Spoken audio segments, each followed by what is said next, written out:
Hi, my name is Susan, and I'm going to read to you today for about half an hour. So I'm part of a group of volunteers, I think we're almost 60, who read in seniors' homes and to others who, for whatever reason, can no longer read. The group is called Liratoutâge, which translates very nicely into English as reading for all ages. So I love reading, I always have. It's been a great solace in my life. And that's why I decided I would love to read to seniors, and I've been going to a seniors home in Quebec City for the last 4 years. I really love it. In fact, it's a highlight of my week. But as you know, this terrible pandemic has put a stop to all group activities in seniors homes. So when I was given the opportunity to have my readings videotaped so that residents could continue hearing stories and poems, well, I was really delighted. So we usually sing, but apparently we can't sing on the videotape, so it'll be just reading stories and poems today. Okay, so here we go.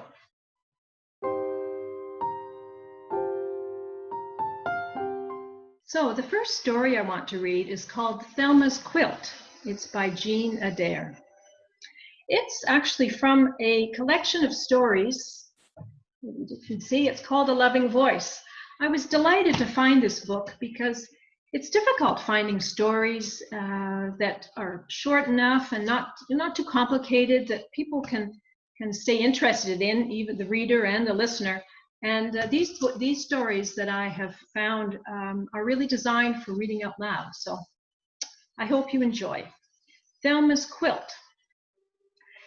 This is a story about a woman who, during the Depression, who made a quilt for the first time. Thelma's beautiful needlework and ingenuity enabled her family not to lose her family farm. Now, I'm reminded when I read this story of a resident at the home where I read normally, Margaret. And of course, despite the pandemic, I can't go there, and because of it also she knits, and she's been knitting squares for years and years for blankets that are sewn into these squares are sewn into blankets for children who are in need. So she's told me, in spite of the pandemic, she's really had a lot of time to work on her squares, so her pile is getting pretty high, and she's quite anxious to get her friends to come so they can pick them up and sew them into a blanket. So, Thelma's blanket. When Thelma was a little girl, she never touched a needle except to sew an extra ruffle on her party frock. She hemmed no dish towel, cross-stitched no sampler, and as sure as the sun rises, she never made a quilt. Oh, her mom sat her down a few times and made her work on nine patch squares, but she only had 4 of those. And when Henry proposed to Thelma, her mom and sisters made her a pile of quilts so that she and Henry wouldn't freeze in their bed. Now, Thelma thought there was scant chance of that happening, but she didn't say so. Henry and the children and the farm took up Thelma's next 30 years or so. She learned to patch and hem, and she sewed aprons and rompers. One day, children grown up, housework done, her bedding getting shabby, Thelma took a notion to make a quilt. She got out her old 9-patch squares, sewed them together, and gave them a hard look. They were fine so far as they went, but she didn't fancy making any more. A red piece with yellow spots in the scrap bag took her eye. It looked like the fat strawberries in her kitchen garden. Snip with the scissors, bit of green wool for leaves, brown velvet for the background. By late afternoon, a dozen strawberries had grown in Thelma's hands. She sewed them all around the 9-patch. Next day, she rummaged in her scrap bag in earnest. She found calico as blue as the creek, sewed yellow fish to swim in it. She made Henry's new Model T out of shiny black satin. Outside, Thelma's apple trees foamed white and bore red. Inside, They blossomed and fruited on her quilt squares. She made a square for each of her children and each of her sisters, one for Henry and another for Mum, who had been called home long ago. She made her house and Mum's house with embroidered ivy swimming up the porch pillars. The cows, the sheep, the farm dogs, the barn cats, fat cabbages, and skinny corn stalks all found their way into Thelma's quilt. At night, red flannel tractors and pink cotton bachelor buttons danced before her eyes. By day, they took shape in her hands, along with tomatoes and mason jars, and onions, and the windmill, and the red and white striped tents at the county fair. "Isn't that thing finished yet?" asked Henry. "Looks pretty big to me." Thelma just smiled and stitched on. How could she put her life on a frame, stitch it together, hem it, and call it done? The crop blew away and the depression blew in. Now, I don't know if you folks lived through the Depression. My mother, she came from Saskatchewan, and she went through the Depression. It was a terrible time. And this is terrible things are happening to this family and their farm. But she kept on stitching. When the strawberries in the garden patch shriveled in the sun, the strawberries on the quilt patches gushed with juice. Henry sold off the cows one by one. Pitiful, bony things they were towards the end, but they grazed perpetual gingham grass in Thelma's quilt, which by then was almost too heavy for her to lift. One day the bank took the last sheep, and Henry watched the corn crop roast on the stalk. He came into the kitchen to sit and stare at his hands. Thelma went to the attic where she had stored her wool and began making a monstrous batting. She roused Henry to drive 2 posts a good distance apart in the barnyard. She made him dig out 4 long timbers left over from building the barn and clamp them to the posts and to the hay wagon. She sewed together all the sheets she could spare and tacked their billowy tent to the timbers. With Henry's help, she spread her batting on top and unfolded the quilt on that. Then she cooked up a big stew of beef bones and the last of her canned vegetables and sent for her neighbors and her sisters. The quilting bee went on for a week, and as there was scant chance of rain, the women sat on chairs in the barnyard and quilted and talked and quilted some more. Cars began stopping on the road, heads peering out the windows. What's going on? Planes overhead dipped their wings. A newspaper reporter came to ask dumb questions. They would send a man, Thelma grumped. Thelma didn't see her sister Betsy put the last stitch on the hem because she was on her knees scrubbing the barn floor. She and the women and Henry carried the quilt to the barn, where they tacked it to the topmost rafters of the haymow. It just cleared the floor as it fell in graceful folds. Thelma gave Henry a piece of cardboard, a paintbrush, and instructions. Then she headed for the kitchen, where she began pressing apples.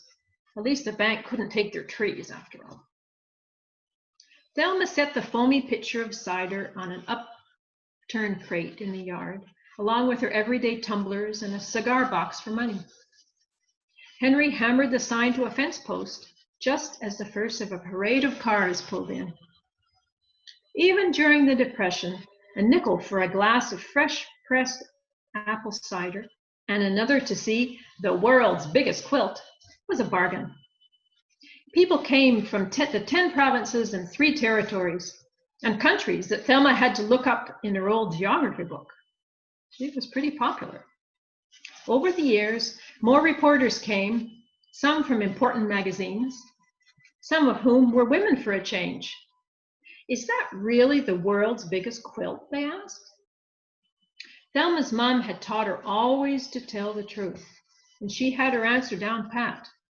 "Well, I've never seen bigger." "Do you consider yourself the world's champion quilter?" a reporter asked. Thelma collected 5 more admissions and sent Henry running for a fresh pitcher of cider. She cocked her head to admire the quilt hanging in the barn with the crowd of people gaping at it. Then she replied modestly, "No, not really. You see, it's the only one I've ever made." And that's the end of that story.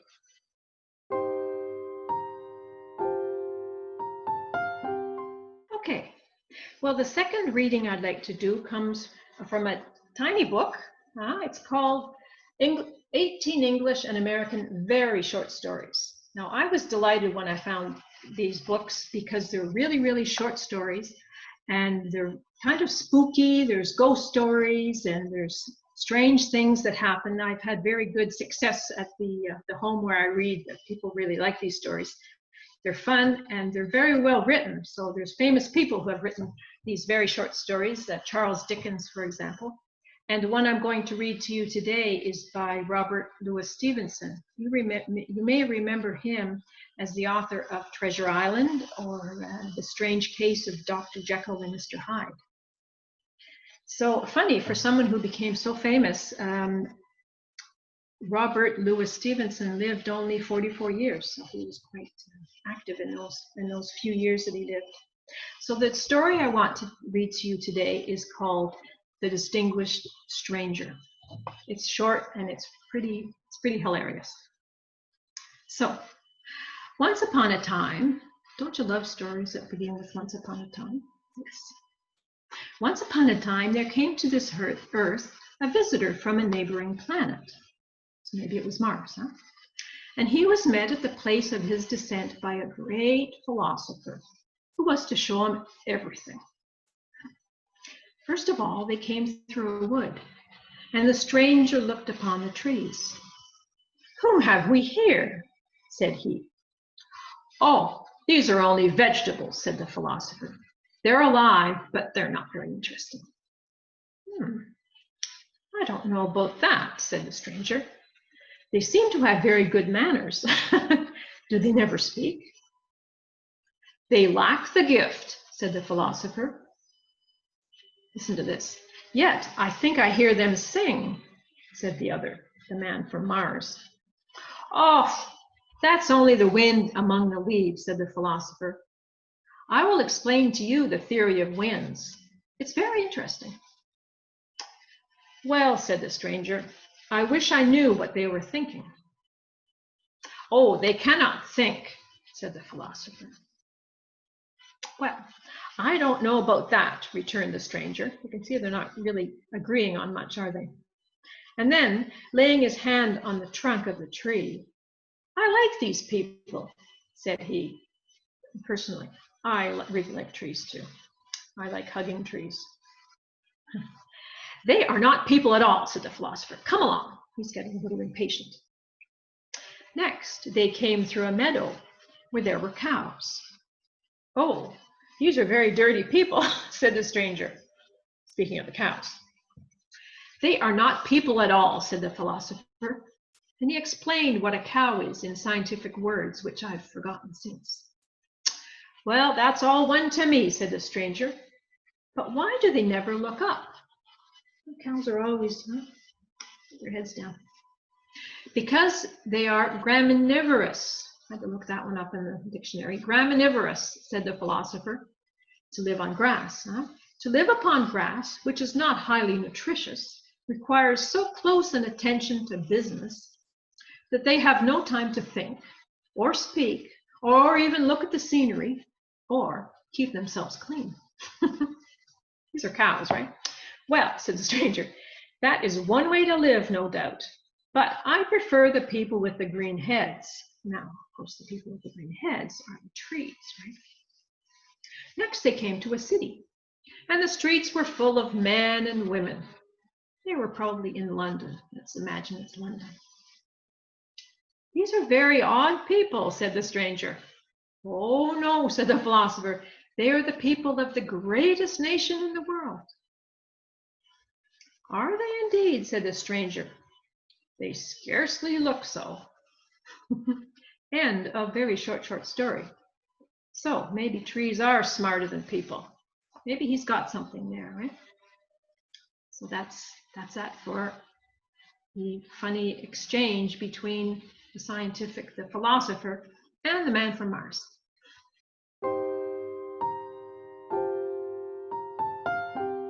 for the third reading, I'd like to read a poem from the same book, A Loving Voice, that I told you about at the beginning of the reading. It's a story about a blind woman whose husband provides a special sort of sight. So it happens in Rome. Imagine you're in Rome on the famous Spanish Steps. Here we go. Sightseeing. We traipsed all through Rome city streets, seeing the tourist sights, Michelet in hand, and had arrived atop the Spanish Steps, my traveling companion and I. We'd gotten on each other's nerves, as happens when you travel, right? Spend 24 hours a day with someone. And he'd gone off to sulk in the shade of a gnarled chestnut tree on the grassy, slopy hill above. I gazed below at the maze of winding stairs that seemed so derelict, with their drunken bums and blazing radios, and wondered where the fabled charm I'd fantasized the place to have had gone. I noticed a middle-aged foreign couple standing nearby, dressed simply in modest and sturdy, not trendy, traveling clothes. The wife was blind, and I thought it odd she would have climbed all those stairs to survey these sights.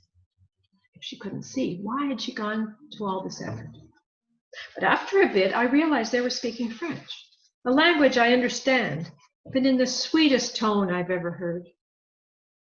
And I began to listen as the husband delicately depicted for his wife what lay below. In the center of the square, there is a clear flowing fountain whose waters sparkle like a rainbow in the high afternoon sun. Nearby, there stands a silver-streaked, care-creased widow in an antique fringed lace shawl. She's sharing her lunch with the grateful white doves that are floating so gracefully about her open hand, as you often see in Rome. On the other side, a young couple is embracing at the ice cream vendor's cart. See that a lot too in Rome. You can see the love his eyes are pressing into every brightly colored scoop of perfumed ice he's offering her. And he tenderly pressed the soft folds of his wife's arm as he whispered the scene into her ear. They all look so beautiful, she sighed, and then inquired gently, "Are there any flowers?" This is the blind woman asking if there's any flowers. "No, my love," he replied, "but perhaps we'll see some when we descend down into the city." Their kindness and care had cast a glow of amber charm above the city skylight. And I mused to myself, I would gladly give up my sight to see with their eyes.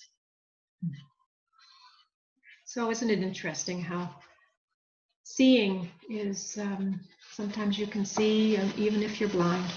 Okay, so that's the third piece I'll read today.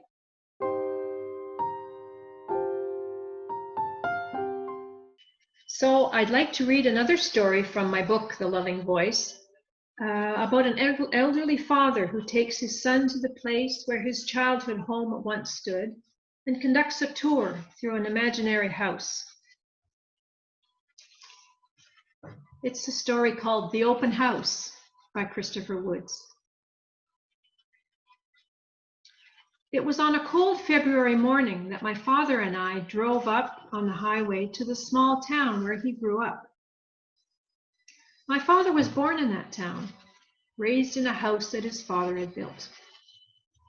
And more than anything else, I knew this was a kind of memory trip for my father. His health was not good. I had noticed how he had developed a habit of gazing into the past. It was a kind of looking over the shoulder game that memory plays so well. But I also knew there was more space and time and dance of life in the past for someone whose future seemed as uncertain as his did. We drove very slowly down Main Street in his old hometown. He seemed to study every sign and storefront as if trying to memorize them. To me, it was like a town gone elsewhere. A ghost town, huh? Without people, with a boarded up drugstore and a long closed Five and Dime. Five and Dimes were like Zellers and Woolworths. Remember those stores? Now we have Dollarama. A theater sported a blank marquee, and a church seemed abandoned except for birds nesting in its eaves. It seemed that in that town, the people had gone, leaving only the physical things behind. Stopping at a corner, my father pointed to a shuttered cafe where he and his friends once ate nickel hamburgers. Now imagine that. We're going back for quite a few years when you can get a hamburger for 5 cents. Huh? Maybe you remember that. It impressed me that he remembered the names of those friends, though many years had since passed. I knew his memory was being coaxed, stirred by images of what seemed to me like a ghost town. A surprise awaited us when we arrived at his old address on Main Street, where huge oaks buckled the sidewalk, where forlorn tree limbs pulsated in the cold air. There was nothing where his house had stood. Only a set of concrete steps announced what had once been a threshold. His house was gone. In its place was only a house open to the elements, a place that was a refuge of memory. I knew memory could be like a piece of splintered wood, jagged and uneven. Or perhaps it was like a poem, only half remembered. I knew that memory had to be summoned if it was to serve. It had to be awakened like sleepy monks for morning prayer. Memory sometimes needed to be pushed and shoved so that it would sing again. It's a nice idea, isn't it? Memory singing. And this is exactly how it happened. Whether the house still stood or not didn't bother my father. I followed him into his open house, myself recalling scenes from my own childhood played out there. So this man's father had built the house, and it had been also the person who's telling the story, it was also his house. He pointed to a place in the air where a frosted window had been, a milk-colored glass that glistened by day and became a glossy charcoal at night. With his hands, he measured the length and width of the front porch swing, then the porch itself as it wrapped around the house, hugging it from every side. Don't you love houses like that with a porch that goes all the way around the house? I listened well, trying desperately to see his house as he still could, how it had stood, proud and high on stone blocks in the clearing between oak trees. The house was painted green and white, with tall gables. Listening, I began to understand that the real house no longer mattered. There are things passed down one generation to the next. This house, his old home, was one of those things. And even if it wasn't really there, it didn't matter. It's so clear in both their memories. Maybe I didn't know many things, but I felt this was important. If waves and melodies and falling stars ceased to exist, they would all be lost, unless there were part of a tale that is told again and again. My father's house was no different, but there were some things he didn't have to tell me about. I knew them from my own life, so my own memory. The smell of summer in a dusty southern town where shadows danced with heat, or how June bugs shine and why they fear the dawn. Why in winter the ice-bound trees seem to have stars hung from every limb. This guy is quite a poet, isn't he? The frigid air bit at our skin as we headed back to the car. Later, on the way home, the heater turned on high. We spoke little. There was no need for words. The memory of his house had been passed down. It was complete now, and it was now a part of me. I go easy on my memory when I'm dredging it. It comes like some shrouded figure, a Lazarus emerging from a cave. Once I have coaxed it into the light, I study it to see what remains from before. Memory being a human thing, I'm sometimes disappointed. But sometimes I'm very pleased. Now, years later, my father's house is still there. It's as real as the wind that blows through its windows to wake up the ghosts and send the lace curtains flying.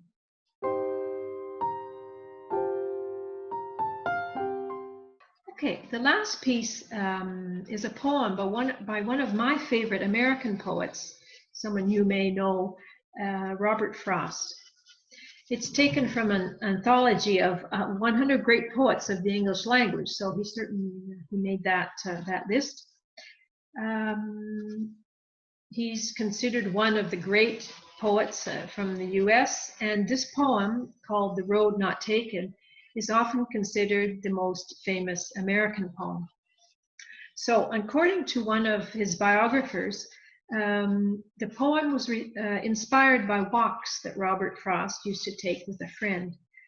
After one of their best flower gathering walks, and he said to his friend, "No matter which road you take, you always sigh and wish you'd taken another." So, as my mother would say, such is life. We make choices in life, and whenever we make a choice, there's something that we have to let go. So Robert Frost lived in England for quite a while, and I imagine that it was in England he was inspired by this poem. There's so many beautiful walking paths in England, and when you walk on them, you have this feeling about how many people, millions of people who have walked these paths before you. So, The Road Not Taken. Two roads diverged in a yellow wood, probably autumn, with a yellow wood. And sorry I could not travel both and be one traveler. Long I stood and looked down one as far as I could to where it bent in the undergrowth. So you can imagine the scene. You've got this, you're in the woods, and you've got a choice to make. There's two paths. Then took the other as just as fair and having perhaps the better claim, because it was grassy and wanted wear. Though as for that, the passing there had warned them really about the same. So he really has a conundrum.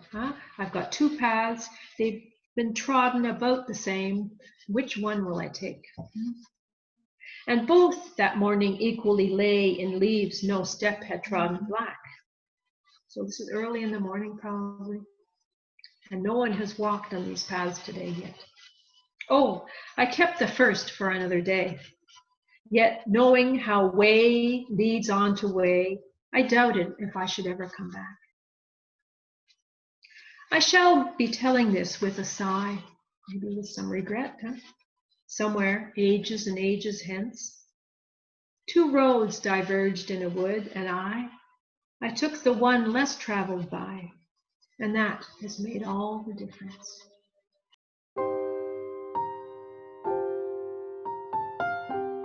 So that will be the end of the reading for today.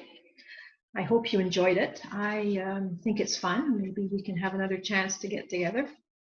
And as I was reviewing the stories and poems that I was reading to you, I noticed there's a kind of a theme here. There's Thelma. Remember the first story I read? She sees her life through the needlework that she's done in this beautiful quilt. So her life has become more inward and to her work more than outward in a difficult time in the Depression. And of course, the distinguished stranger, remember him?